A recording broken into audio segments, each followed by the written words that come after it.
Está. Hola chicos, ¿cómo están? Hola chicos, mi nombre es Kurin Mucha, es un nombre inscrito conmigo que me han puesto mis abuelos. En esta oportunidad quiero enseñarles algunas palabras básicas en Shipibo conmigo que ustedes podrían utilizar al momento de dialogar o de estar compartiendo con las personas de la comunidad indígena Shipibo conmigo. Aprende Shipibo conmigo. Esta cultura está ubicada en el departamento de Ucayali, en la ciudad de Pucallpa, en Perú. Buenos días, decimos Hakun Yamukire, gracias, Irak. Irak, gracias. Moraneteke, ya amaneció. Hu, luz.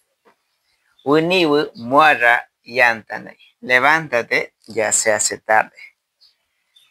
Miakihaku Neusha, dormiste bien, y bonito o lindo decimos mutza.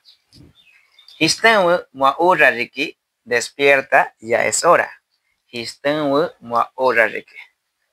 Muara barri pikuk, ya salió el sol. Muara barri pikuk.